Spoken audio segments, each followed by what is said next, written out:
ಸಂಬಂಧಪಟ್ಟಂತೆ ಸುಮಾರು 60 ಕೋಟಿಗೂ ಅಧಿಕ ಮೊತ್ತದ ಕಾಮಗಾರಿಗಳನ್ನು ಅನುಮೋದನೆ ನೀಡಿ ಟೆಂಡರ್ ಪ್ರಕ್ರಿಯೆ ಚಾಲ್ತಿಯಲ್ಲಿರ್ತಕ್ಕಂಥ ಸುಮಾರು 60 ಕೋಟಿಗೂ ಅಧಿಕ ಮೊತ್ತದ ಪಿಡಬ್ಲ್ಯೂಡಿ ಇಲಾಖೆಗೆ ಸಂಬಂಧಪಟ್ಟಂತೆ ರಸ್ತೆಗಳ ಅಭಿವೃದ್ಧಿಗೆ ವಿಶೇಷವಾದಂಥ ಅನುದಾನವನ್ನ ನನ್ನ ಸರ್ಕಾರದಿಂದ ನಾನು ತಂದಿದ್ದೇನೆ. ಇದು ಯಾವುದು ಅಪೆಂಡಿಕ್ಸಿನಲ್ಲಿ ಇರ್ತಕ್ಕಂಥ ಬುಕ್ನಲ್ಲಿ ಇರ್ತಕ್ಕಂಥದ್ದಲ್ಲ, ಸರ್ಕಾರ ರೆಗ್ಯುಲರ್ ಆಗಿ ಕೊಡ್ತಕ್ಕಂಥದ್ದಲ್ಲ.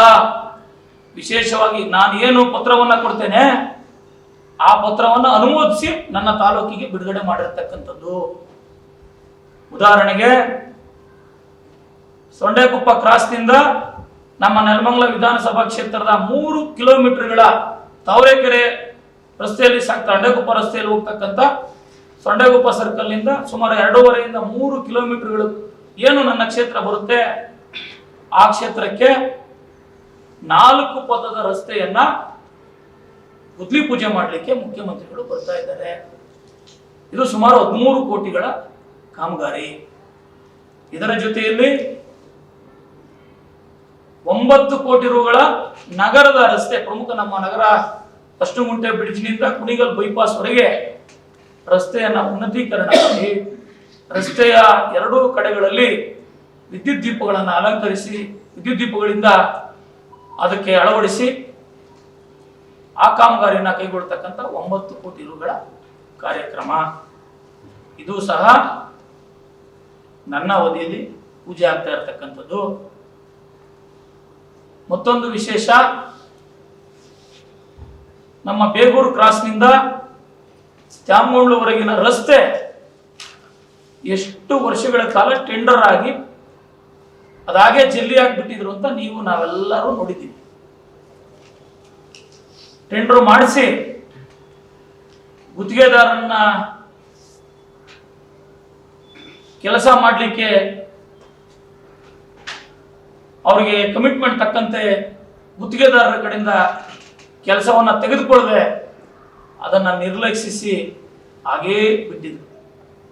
ಇವ್ರ ಕಾಲದಲ್ಲಿ ಟೆಂಡರ್ ಆಗಿದ್ದಲ್ವಾ, ಯಾಕೆ ಕೆಲಸ ಮಾಡಿಸಲಿಲ್ಲ? ಈ ತಾಲೂಕಿನ ಜನತೆ ಯಾರಾದರೂ ಮಾಡಬೇಡ್ರಿ ಅಂತ ಯಾರಾದರೂ ಮೆಮೊರಂಡಮ್ ಕೊಟ್ಟಿದ್ದಾರೆ ಅವರಿಗೆ? ನಾನು ಚುನಾವಣೆಯ ಸಂದರ್ಭದಲ್ಲಿ ತ್ಯಾಮಗೊಂಡು ಹೋಬಳಿಯ ಮಹಾ ಜನತೆ ನನಗೆ ಒಂದು ವಿನಂತಿಯನ್ನ ಮಾಡಿದ್ರು. ನಾನು ಅವತ್ತು ಹೇಳಿದ್ದೆ, ನೀವ್ಯಾರು ವಿನಂತಿಯನ್ನು ಮಾಡಬೇಡಿ, ನನಗೆ ಆದೇಶ ಮಾಡಬೇಕು, ನೀವು ರಸ್ತೆ ಆಗಬೇಕು ಅಂತ ನಾನು ಹೇಳಿದ್ದೆ. ಇವತ್ತು ಆ ರಸ್ತೆಗೆ ಅವ್ರ ತಲೆಯಲ್ಲೂ ಸಹ ಇದು ಬಂದಿರಲಿಕ್ಕೆ ಸಾಧ್ಯ ಇಲ್ಲ. ಬೇಗೂರು ಕ್ರಾಸ್ನಿಂದ ತ್ಯಾಮಗೊಂಡ್ಲುವರೆಗೆ 4 ಪಥದ ರಸ್ತೆಗಳು.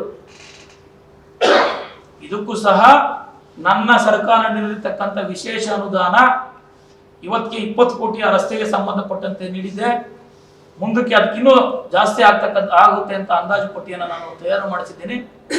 ಆ 20 ಕೋಟಿನೂ ಸಹ 4 ಪಥದ ರಸ್ತೆ, ಅದಿನ್ನೂ ಎಷ್ಟೇ ಆಗಲಿ ಆ 4 ಪಥದ ರಸ್ತೆಯನ್ನ ಮಾಡಿಸ್ತೀನಿ. 4 ಪಥದ ರಸ್ತೆಯನ್ನ ಮಾಡಿಸಿ ಆ ಭಾಗದ ಜನತೆಯ ಸುಗಮ ಸಂಚಾರಕ್ಕೆ ನಾನು ಅವಕಾಶವನ್ನ ಕೊಡ್ತೀನಿ. ಅದು ಒಂದು ಕಡೆ.